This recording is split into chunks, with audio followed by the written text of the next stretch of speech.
pleasure is to introduce our speaker, who's Professor Ian Ruxton, now retired, had a very interesting career, born in South America, in Peru, was educated in UK and studied languages and law, and then went into accounting, and probably didn't enjoy accounting too much, Ian, because he left after a couple of years.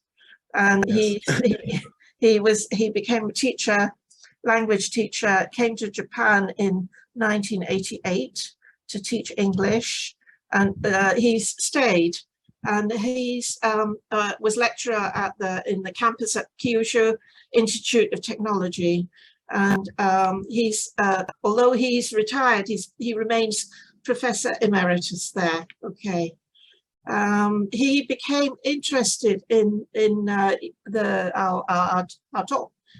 subject today, ERNEST SATOW, and in fact it's a bit of a life's work, I think, Professor, looking at a lot of the evidence related to this Victorian diplomat who he was a scholar diplomat in East Asia, and the professor has been following his progress. He spent most of his time in Japan, but he was based in China for some critical periods when, for example, immediately following the Boxer Rebellion. I think he's going to talk to you about that, so I won't interfere. So I'm going to hand over now to Ian, and he's going to talk about Sir ERNEST SATOW. Okay, thank you, Ian. The screen is yours. Thank you very much, Helen, and I'm very honoured to talk to your society. I don't think I've ever spoken to a royal society before, so that's a first for me. Yes, my topic is there on the screen. I hope you can all see that. Sir ERNEST SATOW, 1843 to 1929, and his connections with China, which are quite significant, not as significant as with Japan, it must be said, because he was in Japan for a total of about 25 years, and I think China, well, about 7 in total. But he did end his diplomatic career in China, and that was the most, from 1900 to 1906, was the most important posting that he had. And as Helen has mentioned, it was just after the Boxer Rebellion. So there was a great deal of sorting out of claims by foreign powers against China to do, and negotiations leading to the Boxer Protocol, which was signed in 1902 from memory. Yeah. Okay. So there we are. That's the first slide, I think, can now be taken as read, and perhaps we can move on to the next one. So this is the outline of what I want to talk about today. First of all, SATOW in China, 1861 to 1862, very young man. Remember, he was born in 1843, so he's about 18, going on 19. June the 30th was his birthday, actually. The main source for his time in China, this period, is his diary, which reveals him as a highly intelligent and very scholarly and very widely read, but rather wild young man away from home for the first time. So he's a curious mixture in a way. He's reading lots of different high-level texts, including European ones, and also learning Chinese and what have you. But at the same time, he was still pretty immature, as were his fellow student interpreters, it must be said. They were quite an unruly bunch, I think. And then the part I've already really talked about, SATOW in China, 1900 to 1906, when he was minister. The sources, we've got more sources here. We've got his diary again. We've got private letters which he wrote to friends, notably Frederick Victor Dickens was a good friend, and he'd known him from Japan. And then semi-official letters to and from Satow. So I've actually transcribed all of his diary for my sins, and it was a long piece of work, I can tell you. I think it's something 47 or 48 volumes in the National Archives of his diary. And then I've also transcribed and annotated large chunks of his letters, both the private ones and the semi-official ones. At any rate, the third part of Satow and China is retirement. He retired to England in 1906 and started to live in Ottery St Mary in Devon in 1907, and lived there for the rest of his life and died in Ottery, where he is buried in the churchyard there. And his house, well, his house is still there, hasn't been knocked down, thank heavens. It's actually divided into, I think, 3 or 4 houses now. It's been, because it was quite a large house in the beginning. Beaumont House in Ottery St Mary in Devon, for those of you who, or perhaps some of you know Devon. All right, so the sources for Satow in retirement are his diary and his private letters, written from him and to him, written by him and to him. So all sources are from the Satow papers, which the class reference is PRO 30/33 at the National Archives of the UK. Okay, so let's move on. Just a quick sort of timeline here for Satow in China, 1861 to 2. He leaves Southampton on November the 4th, 1861, actually reaching Hong Kong January the 8th, and then he moves up to Shanghai January the 16th and is there until March the 25th. Then he goes to Peking, Beijing, April 11th to August the 6th. All of these are based on his diary entries, so we know exactly these dates. And then he's back in Shanghai, August 24th to September the 2nd, and he leaves China for Japan on September the 2nd, and he arrives in Yokohama on September the 8th. So as you can see, it wasn't a very long time in China, divided mainly between Beijing, Peking, and Shanghai, not so much in Hong Kong. All right, so no, can I read this? Yes. Okay, observations. Why China? Well, the fact is that Satow never wanted to go there. He came first in a public examination for student interpretorships in China and Japan. That's in the Foreign Office. Well, actually, the consular service.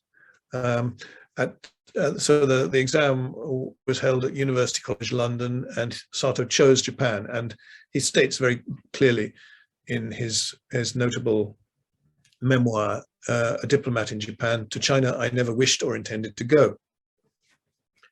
However, he got diverted to China, I suppose is the way to put it, because of a mistaken Foreign Office belief that a knowledge of Chinese was necessary to study Japanese. So he was rerouted to the Peking legation, as he learned on arrival at Shanghai. Of course, that was a complete mistake, later shown to be one when Chinese translators couldn't translate a letter in Japanese in Peking. So that was the point where they said, oh no, this is no good, you better go to Japan straight away. All right, so Satow's early China diaries are the most interesting part on a human level. That's quoting from Robert Morton, my a professor of Chuo University in Tokyo, who has worked with me certainly on the early part of Satow's career in Japan and also China. The most interesting part on a human level of the period 1861 to 69, and in Diplomat on page, that's Diplomat in Japan, on page 19, Satow regrets having to omit them, and he writes as follows. I should like to dwell longer on our life in Peking, the rides in the early morning over the plain on the north of the city, excursions to the ruins of the summer palace, beautiful still in its desolation. It had been sacked, hadn't it? The monasteries among the blue mountains west of the city, the magnificent temples inside and outside the walls, the dirt and dust of the streets in wet or fine weather, the pink lotus blossoms on the lake of the marble bridge, the beggars with their cry of, I'm sorry, my Chinese is not quite up to this, but Kolien, Kolien, Changi, Kota, the bazaar outside the Tianmen Gate with its attractive shops, the Temple of Heaven, the view of yellow, brown, and green tiled roofs embosomed in trees as one saw them from the city wall, the carts bumping over the stone pavements worn into deep ruts, the strange Eastern life that surrounded a band of boys fresh from school or college or their mother's apron strings, and the splendor of the newly restored buildings of the Liang Kung Fu occupied by the British legation, which will never be effaced from my memory, but there is no time. So having listed all these things in one paragraph, he basically says, well, that's that. I can't talk any more about China. I'm talking about Japan in this book, although he clearly would have liked to write more about China. Okay, and let's move on to the next one, if I can. Whoops, there we are. All right, so Satow's time in China was short, but probably the most intense period of his life, away from home for the first time in a strange land where everything was new. He was young, excited, enthusiastic, and everything he saw was strange and novel. He came from a sheltered, that is, a non-conformist background. Averaged out, he wrote far more per day during his time in China than in Japan. Around 20% of the diaries is taken up by the China section, although it represented less than 10% of his total stay. And that's from the diaries of Ernest Mason Satow, 1861 to 1869, which Robert Morton and I have edited, transcribed and edited, I should say.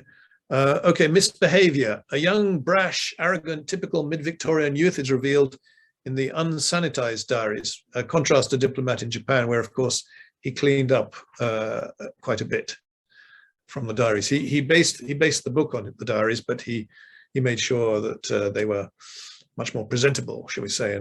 And Satow regarded the Chinese as idiots, kicked his boy servant out, having put on my shoes for the purpose, 15th of June, 1862, and he kicked him downstairs a week later for persistent requests to accompany him on trips, etc. So not a very appealing young man, it has to be said, at this time. Looting in Chinese temples, taking pot shots at roof ornaments on the Hanlin Academy next to the British legation in Peking, ignoring reprimands from superiors, etc. And Robert Morton has written about this in an essay titled "No Longer the Same Moral Youth," Ernest Satow in China, January to August 1862, in the Transactions of the Asiatic Society of Japan. No Longer the Same Moral Youth is actually quoting from Satow himself, talking about not wishing to meet his father again because he would be shocked at how he was no longer the same moral youth as he had been. Of course, he did meet his father again later. Now then, let's move on. Observations, third observation. The diaries are, this is quoting from Sir David Warren, who wrote the foreword to our book that I've just mentioned.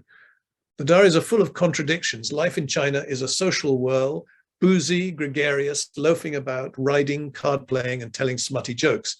At the same time, Satow is catching up on his reading.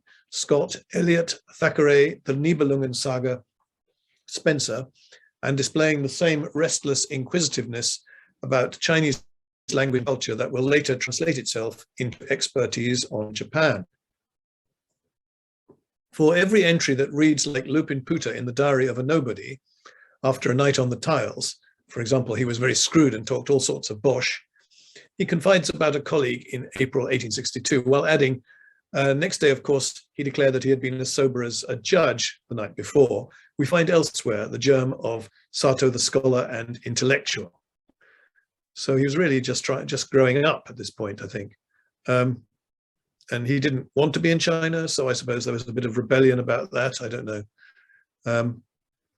Anyway, let's move on to jumping to 1900. And these are photographs of Satow, who has become an immaculately groomed and very cautious and professional diplomat by his time, but quite a different man from the one we just saw in 1862. So Satow in 1900, before leaving for China, this is The Crisis in China from the Illustrated London News. He looks quite a serious man, doesn't he? And yes, the other one is from his leave in 1903. He's got a very steady gaze, which I like that photograph particularly. Okay, so on the other hand, you might feel that if he was your boss, he wouldn't suffer fools gladly, and I'm sure that was the case. All right, so let's move on here. Okay, so Satow, to Frederick Victor Dickens, a friend from his Japan days. He was a leading Japanologist, as indeed was Satow. Oops, sorry, I've gone over. Go back. Satow later became registrar at the University of London when he went back from Japan to England.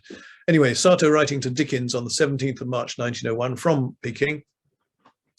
Peking does not improve upon acquaintance. There was little or no rain last summer, and the dust, at all times bad, is more than usually plentiful. So one seldom goes outside the legation compound, which, thanks to the events of the past summer, the siege of the legation quarter during the Boxer Rebellion, is now as large as one could possibly wish. A city deserted by its government, occupied by foreign troops of every nationality, and disfigured by ruined buildings and piles of brickbats, could never be an agreeable place of residence. I hope my stay here will not be prolonged, though I cannot say I have any prospect of getting away.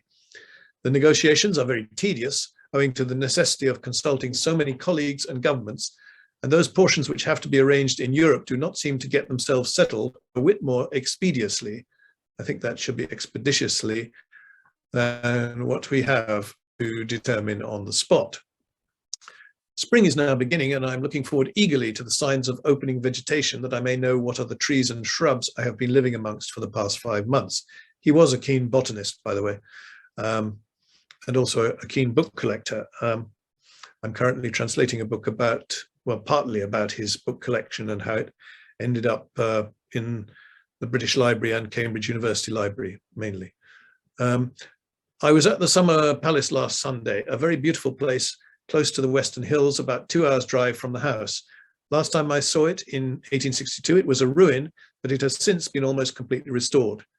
Sir Ignatius Valentine Shirol of the Times is here just now, and will doubtless write some more of his interesting and intelligent letters. Yours ever, Ernest Satow. So this is from one of my transcriptions, Sir Ernest Satow's Private Letters, Volume 1, Letters to William George Astor, Frederick Victor Dickens, Correspondence of a Pioneer Japanologist, 1870 to 1918, which is available in Kindle, by the way.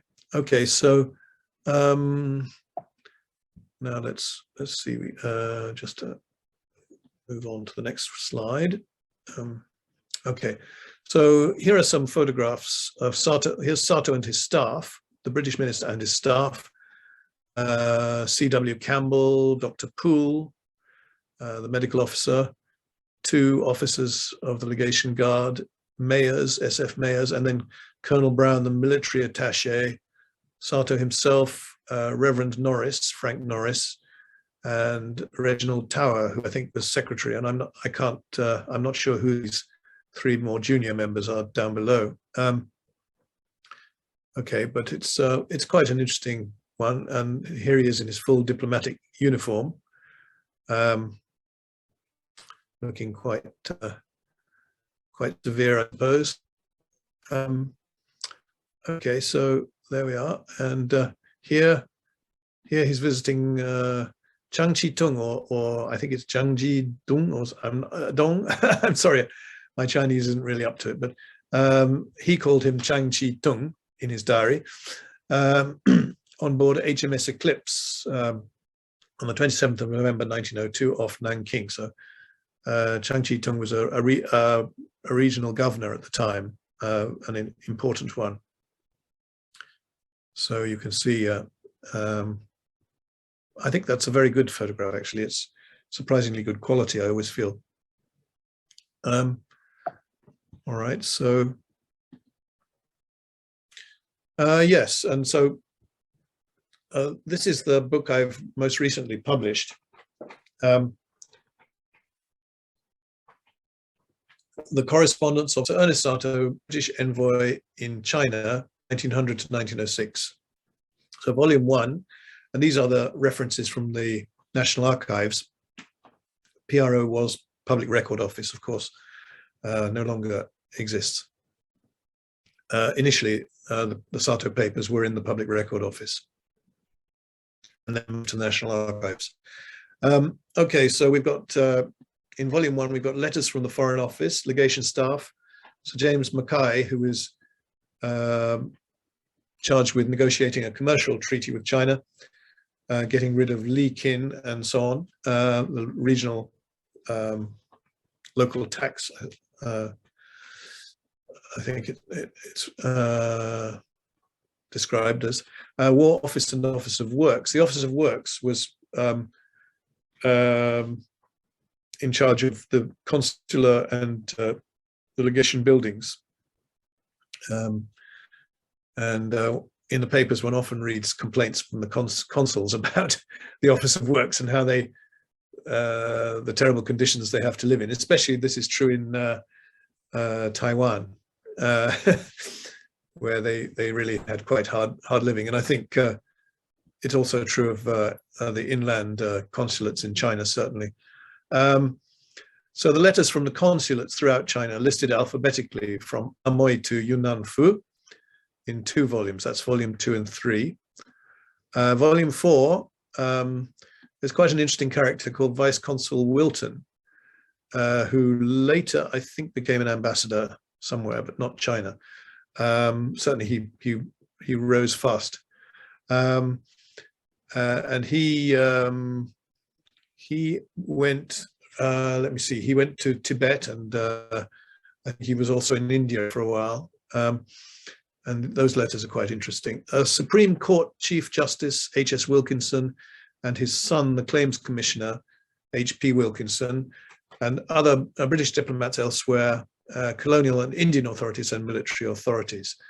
And then volume 5, the naval authorities, Chinese authorities, foreign representatives in Peking, some of which are in German and French and other languages. Sir Robert Hart's letters. His writing is rather difficult to read, for me anyway. Rather spindly, I would describe it as, or spidery. But certainly there are some there. And then miscellaneous letters in volume 6. So I did a similar exercise with the Japan letters in the Satow papers, the letters addressed to Satow in Japan, and that was 4 volumes, and this is 6. So you can see it was a bigger thing altogether. And this kept me going, doing this transcription, kept me quite busy during the COVID. Well, you know, when we were sort of locked down and what have you.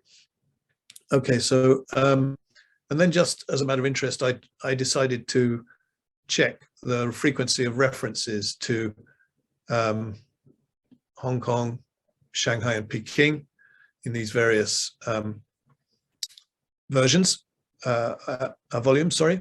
So Hong Kong is not mentioned, it's only mentioned 180 times, Shanghai 1,270 times, and Peking, of course, is mentioned most often.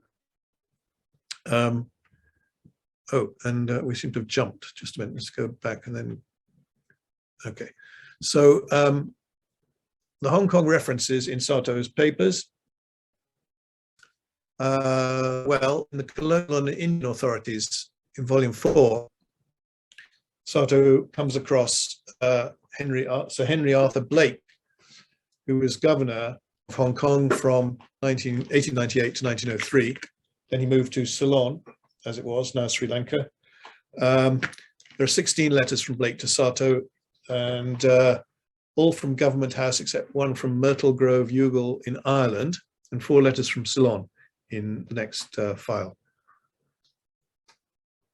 And Blake was succeeded by Sir Matthew Nathan. There's Nathan Road in Hong Kong, right? Who was governor from 1904 to 1907. There are 5 letters from him to Satow.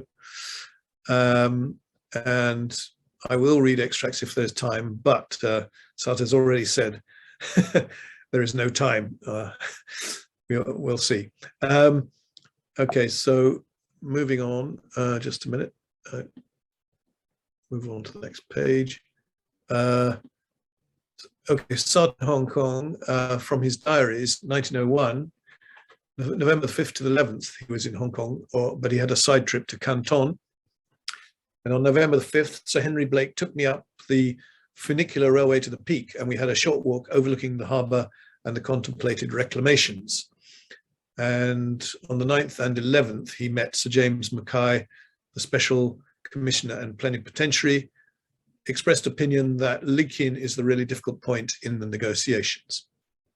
And then he was back in Hong Kong in 1902 on December 5th to 6th. And there's Mackay on the right there, caricature. All right, so I'll just move on to the next. Yeah. In 1903, August 6th to the 8th, he was in Hong Kong. On August the 6th, he had a sederant, which is a long discussion or session, with the Committee of the Chamber of Commerce. That was Hewitt, Law, Dixon, Smith and Wood, S.A. Hewitt, and he had dinner with Bishop Hoare. August the 8th, Sir Paul Chater to lunch. And I think there is Chater Gardens in Hong Kong, is that right? Yeah. Armenian by birth, but one of the most, this is what Satow wrote about him, Armenian by birth, but one of the most enterprising capitalists of Hong Kong. In 1904 to 1906, Satow did not visit Hong Kong, and he returned to Britain in 1906 via Shanghai, Japan, and the United States. In Volume 1, the diaries, 1900 to 1903, Hong Kong is mentioned 25 times, and in Volume 2, 35 times, but these include references to the Hong Kong and Shanghai Bank. Okay.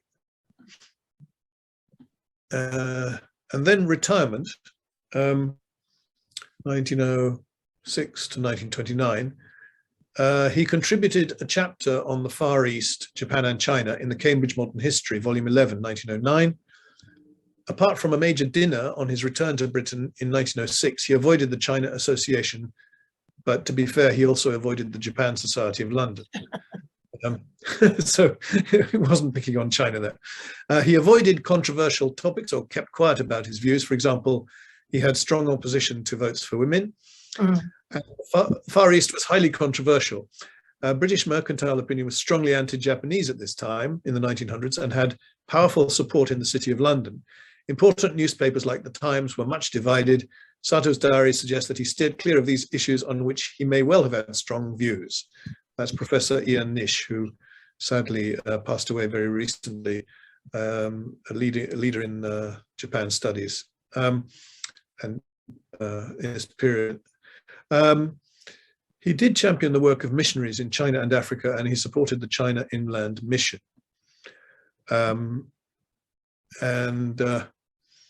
Yeah, a correspondence writing from China to Satow in his retirement. Arthur Easts of the China Consular Service, that's EASTES, wrote 16 letters. William Myrick, I'm not sure, Hewlett of the China Consular Service wrote 29 long letters typed, initially from Seoul and then from Changsha.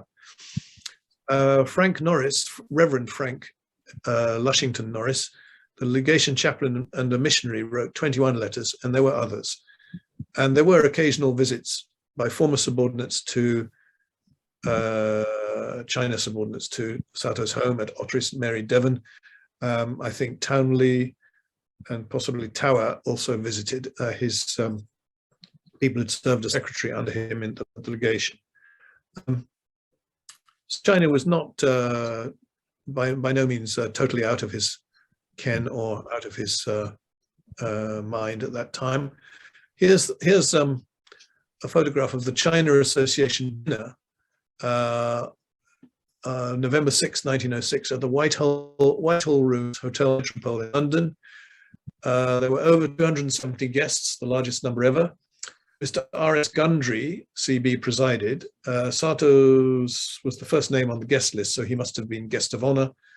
And this is November 12th, supplement to the London and China Telegraph. And unfortunately, you can't see Satow here in this. I think he must be somewhere up here, or possibly, yes, somewhere in the center there. Perhaps that's him. I don't know. Too many people, and it's, yeah, difficult to see. But anyway, so he attended this dinner. And then for further information, I've got a web page about Satow. I have a YouTube channel which includes Satow-related playlists. One of these is ERNEST SATOW on YouTube. So that's not only me, but other people who have done YouTube videos about Satow. I put them all together in one playlist. And then the last one is my videos on Satow, only my videos. So that's another playlist. And then I've got an author page on Amazon there. So I'm definitely on YouTube. My name is my channel's name, Ian Ruxton. So by all means, look it up if you would like to. And then a Satow bibliography, China related. So A Diplomat in Japan, 1921, many reprints, but not much about China there, as we've seen. Basically, all he has to say about China already. But it is, I recommend it as a very interesting book, and it is a classic. Robert Morton and Ruxton, The Diaries of Sir Ernest Mason, Satow, 1861 to 69. Yeah, this is published in Japan. A little bit hard to get hold of, and mainly intended for university libraries, I think. Rather expensive, perhaps. The Peking Diaries of Sir Ernest Satow, that is more affordable. I've self-published it on lulu.com in 2 volumes. And also it's been published by Eureka Press. And then Sir Ernest Satow's Private Diaries to Aston and Dickens, the correspondence of a pioneer Japanologist. Yeah, not a great deal about China in there. However, there's plenty of interest about Japan at any rate. And the semi-official letters of British envoy Sir Ernest Satow from Japan and China, which I've published at a reasonable price through lulu.com, and again through Amazon in 2020. And the correspondence of Sir Ernest Satow, which I've just talked about in more detail. So I think, yeah, okay. There we are, where to get a copy. Okay, so I've more or less come to the end of what I had to say. I hope that's not too early. But anyway, I'm sure there'll be questions and comments. So thank you very much. And that's it as far as I'm waiting for the questions. Thank you, Professor. I mean, he's a very interesting man. Did he have any descendants that you can talk to? Did he leave like a heritage? No. Well, he had a Japanese. Did he married? He married? He had a Japanese common law wife. He had a Japanese common law wife, and they had 2 sons. One of them died in 1926. So before him, he died in 1929. And he had tuberculosis. That was a slightly sad story, but he was advised in early 1900s to go somewhere with a good climate suitable for tuberculosis, and he ended up in in America at a place called Pawnee, which I think is near Denver. So Satow hardly ever saw him after that. And the other son became an academic. He was a botanist at Hokkaido University and Kyoto University, and he also studied at Kew Gardens and also Birmingham University in the period 1910 to 1916. So that was an opportunity for Satow to see him quite a lot. At least at Christmas time, he would go down to Ottery and see his father.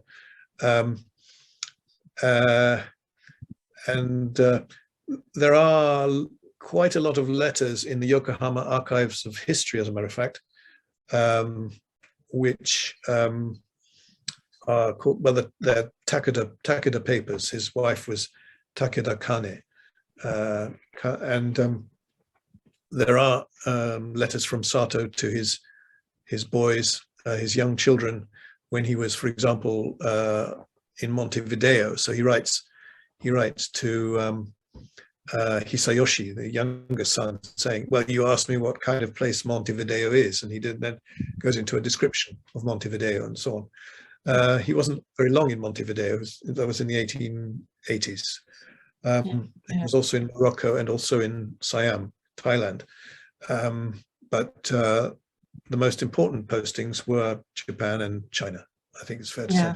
So he was, if I may, this relates to one of the questions from John Wilson, is he was obviously a hardworking career diplomat. And what was his major role in Japan, and what was his major achievements there? And also, do you think the negotiations he was involved in China was successful? Was he a good negotiator? Yes, I think he was a good negotiator, but I think in China, in the post-Boxer protocol negotiations for the protocol, it was immensely frustrating. There were, I think, 11 nations, all with their own claims against the Boxers, and China on the other side. And I think it was a pretty tiring and frustrating set of negotiations, and it went on for quite a long time. But it was mostly about compensation, yeah? Yes, mainly. Mostly about compensation. And his role in Japan, because John asked, what was his main role in Japan? Because he spent most of his career there. Yes, indeed.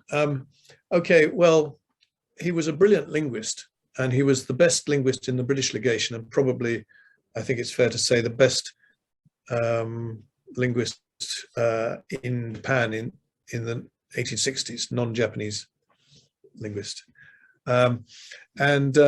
This gave Britain a fantastic advantage in negotiations with the shogunate, and also with in their relations with, for example, Satsuma and Choshu, the clans, which were looking basically to overthrow the shogunate.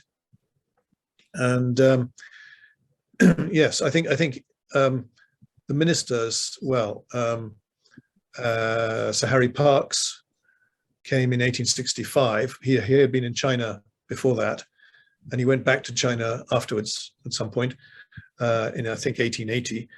And Parkes was not he was a Chinese. He trained as a Chinese interpreter, and he'd grown up in China, but he didn't have Japanese, so obviously Satow was invaluable to him.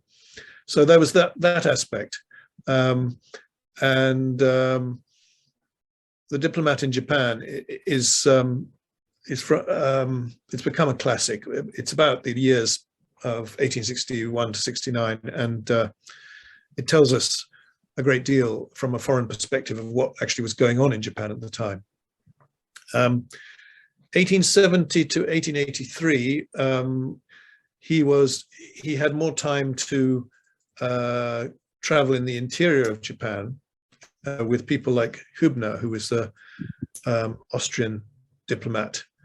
And later in 1907, I think it was, Satow gave a lecture at Cambridge University about Hübner, by the way. So there was quite a lot of travel in Japan. There was also quite a lot in Europe. He had quite decent periods of leave, actually. So quite a lot of his diaries in the 1870s are about sort of visiting Germany and France and Italy. So anyway, he was still obviously he was researching Japan. He was a Japanologist. He was studying various things. He published papers with. He gave lectures and published papers at the Asiatic Society of Japan, and he was one of the founder members actually in 1871.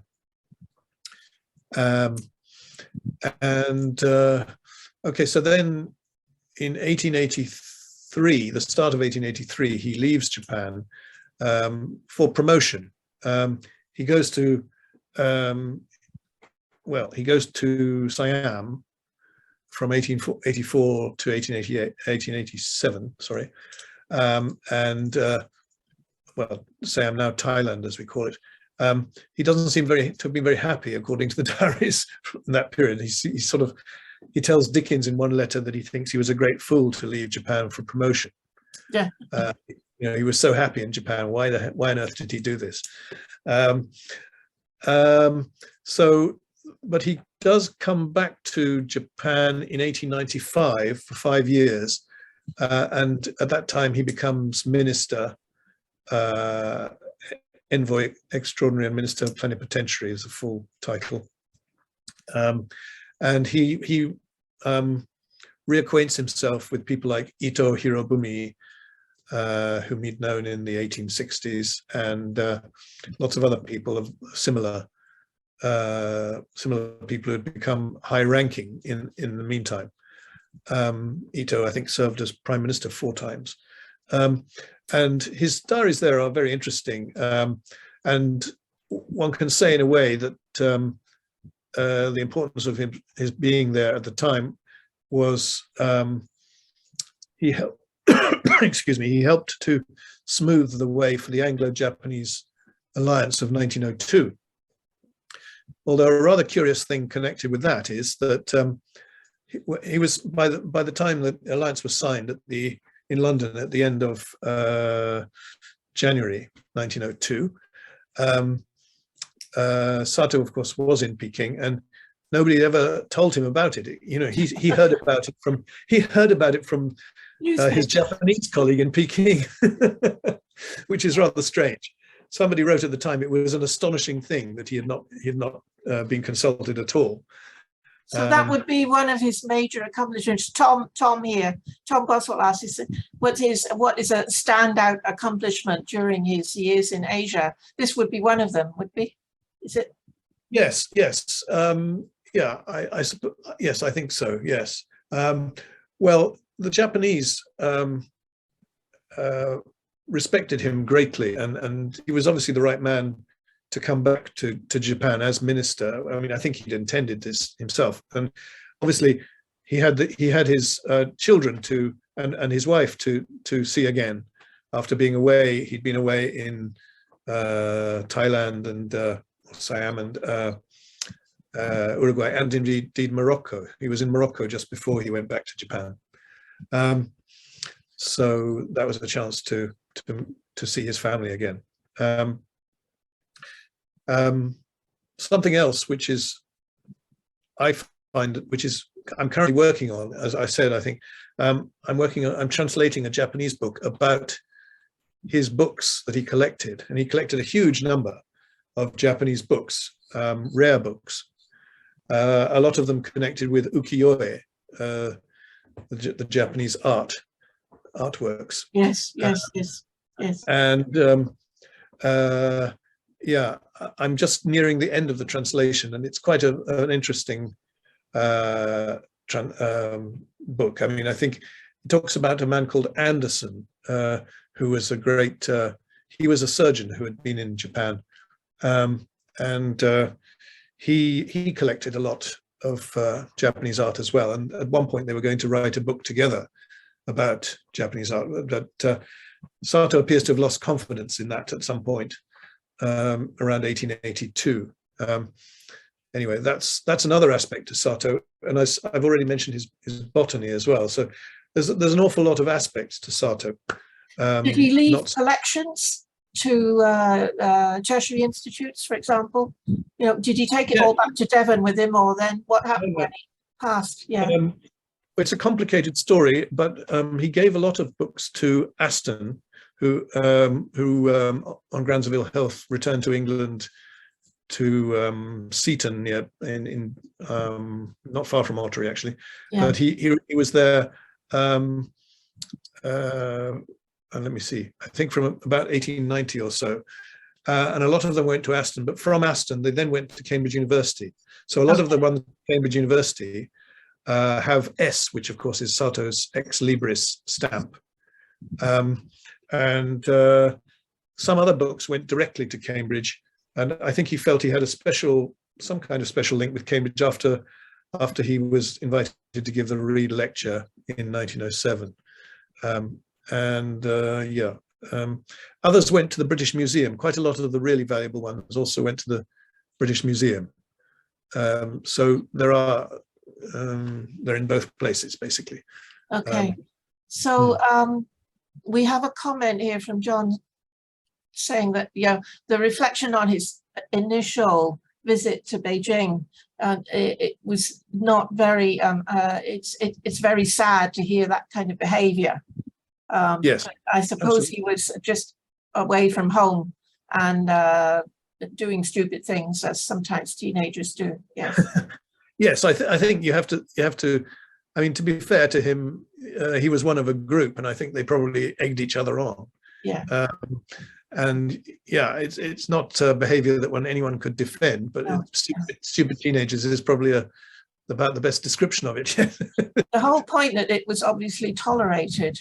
He says it only 120 years ago, and he says it explains a lot how Beijing think about the West.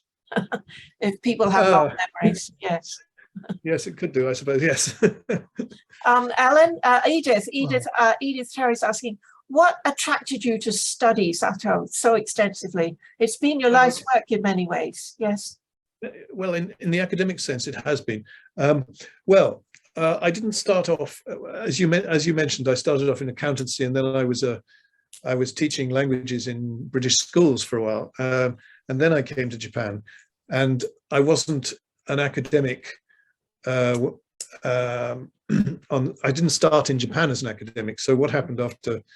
Let me see. About four years. Well, actually 6 years. I didn't get my post at Kyushu Institute of Technology until 1994, and it was pointed out to me I suppose in the previous year, that if you want a career as an academic in Japan, you need what's called a senmon, which is a speciality. And I sort of was scrambling around for a senmon, and it so happened one of my brothers was at the Kobe Institute. It's now closed. It was I was in Kobe, and it was the St. Catherine's College of Oxford had an institute there funded by Kobe Steel for a couple of years, and my brother was there for one of those years, and he wrote about Sir Rutherford Alcock, who again I think had China experience, if I remember correctly. But he wrote. He was in Japan. He was the first British minister in Japan, and so I read this, and I became interested in the history, where I'd studied Japanese and got it up to a reasonable level, but I then thought, okay, well maybe history is something I can do something with. And then I turned, my first paper was about the Kobe incident, which is a diplomatic incident which occurred in 1868, where basically a foreigner a drunken foreigner, I think, came out of a grog shop and crossed a Japanese procession, a daimyo's procession. And of course, this was a huge breach of etiquette and caused the Japanese from the Bizen clan to fire randomly in the air, illustrating their annoyance more than anything. This then became a diplomatic issue between the foreign powers and the new Meiji government. And unfortunately, there was a scapegoat. The man who was supposedly gave the order to fire was made to commit harakiri, seppuku.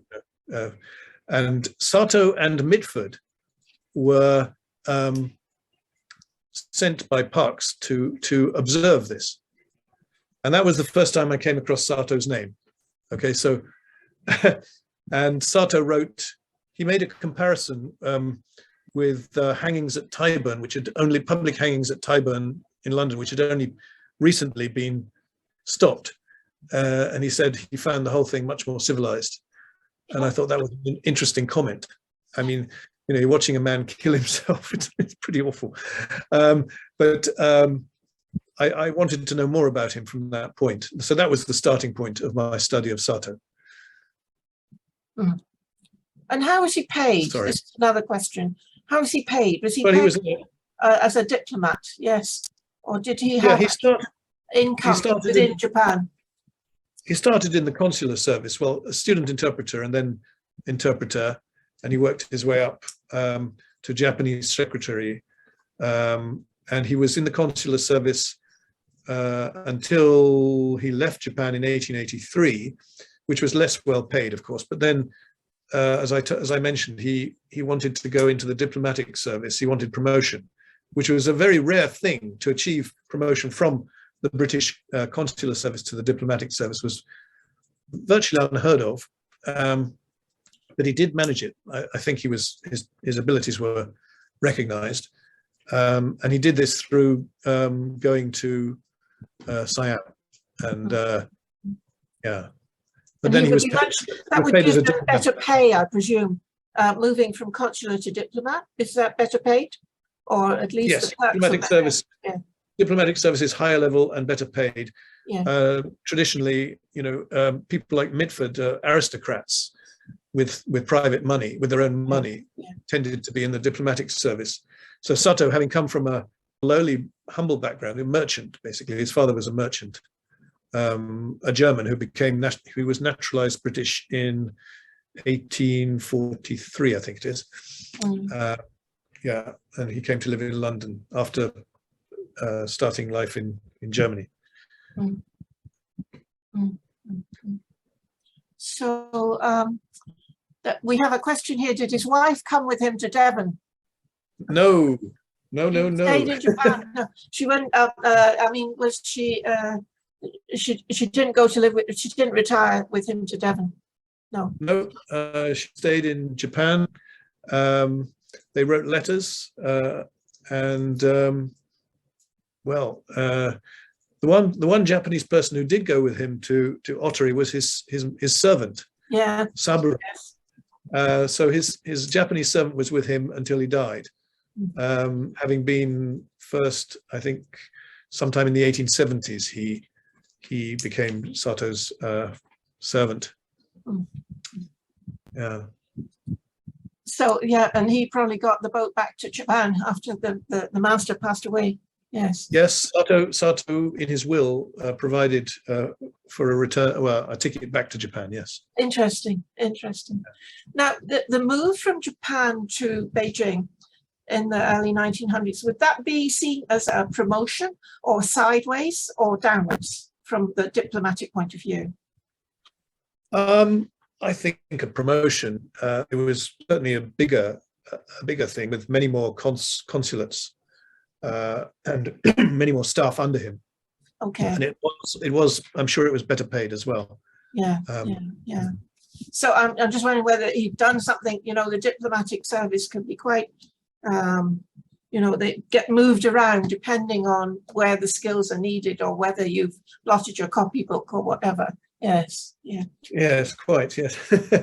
Well, I don't think he blotted his copybook.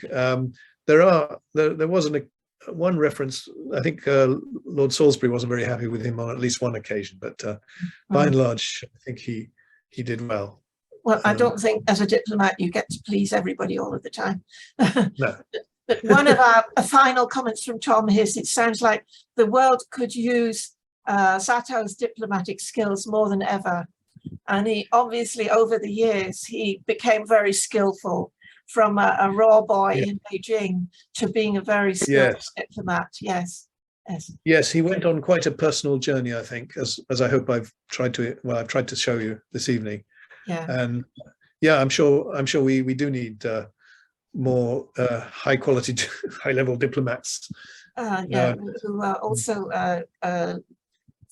comfortable in the language and the culture of the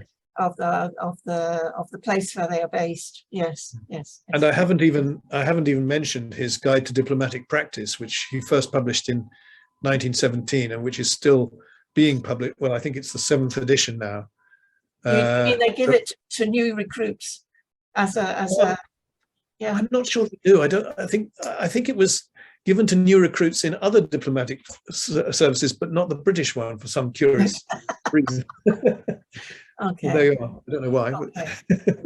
So we're just about up to the hour, Ian. Thank you very much for your very interesting talk. I mean, before I heard about Satow, I knew nothing about him.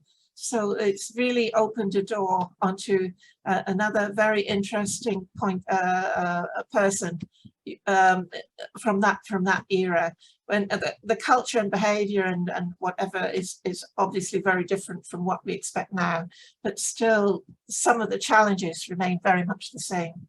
So anyway, so I hope you enjoyed talking to us and listening to our questions. Yes, it's been a great pleasure, and thank you everyone for listening and for your questions. Yeah. So, I hope I've answered. We will, as I said, as a token of our thanks, we will send you a copy of our most recent journal. I hope you enjoy reading it and putting it in your library somewhere. And for those of you who wish, there will be an audio recording of this, so you can actually, as Ian says, he has a YouTube where a lot of this information is held. So thank you very much, everybody. Good evening. Just as a